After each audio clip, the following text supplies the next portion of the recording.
NCP प्रमुख शरद पवार ने कहा, बांग्लादेश की स्थिति के लिए कुछ कारक जिम्मेदार है। हमें ऐसे कारकों से बचना चाहिए जो हमारे देश में आम लोगों के जीवन को बाधित कर सकते हैं या उन्हें खतरे में डाल सकते हैं, जैसा कि अन्य देशों में हुआ है। बांगलादेशमध्ये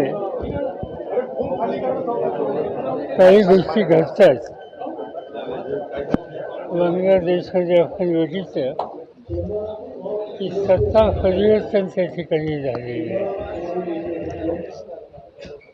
आणि सत्ता देशांच्या विरुद्ध तिथं तरुण पिढीने उठाव केला.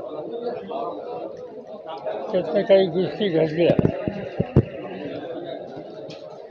पण दुर्दैवानं त्याची प्रतिक्रिया भारतात काही ठिकाणी होती. ती प्रामुख्यानं बांगलादेशच्या वावरणारं पश्चिम बंगाल वगैरे ही राज्य तिथं ती स्थिती थोडी अधिक गंभीर होती.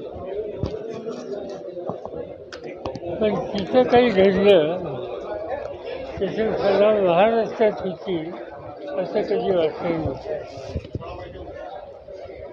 त्याचं मी खोलात जाऊ इच्छित नाही.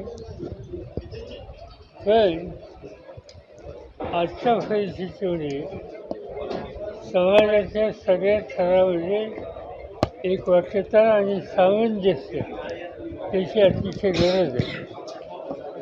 आणि म्हणून जे काही घडलं काही ठिकाणी महाराष्ट्रात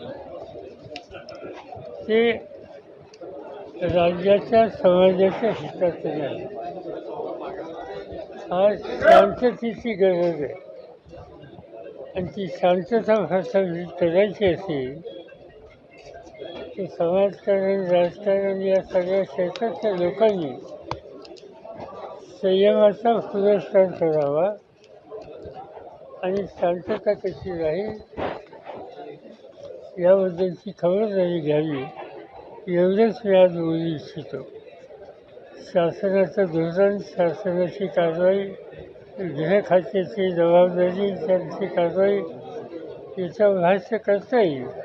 पण आज मला शांतता आणि सौहार्द याचं महत्त्व जास्त वाटतं आणि म्हणून त्याच्या अन्य बाबी ज्या आहेत त्याचं मी भाष्य करू इच्छित नाही. म्हणजे बांगलादेशमधल्या प्रकारे इथं घालायचं काही कारण नव्हतं.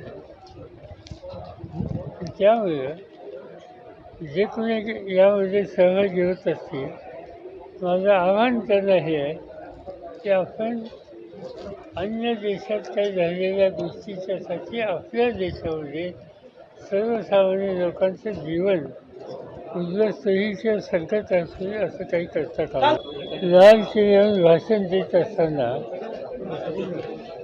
56 देशाच्या निवडणुका एका वेळेला व्हाव्यात,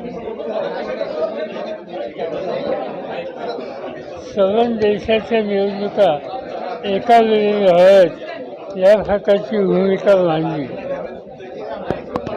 आणि ती भूमिका मांडून 12 तास नाही गेले तर आपल्याला ऐकायला मिळते की जम्मू काश्मीरची निवडणूक जाहीर झाली, हरियाणाची झाली, झारखंड आणि महाराष्ट्राची झाली नाही.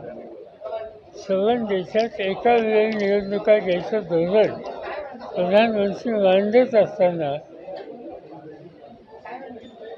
महाराष्ट्राच्या निवडणुकीच्या संबंधी त्यांचा हा निर्णय एक प्रकारचा विरोधाभास आहे.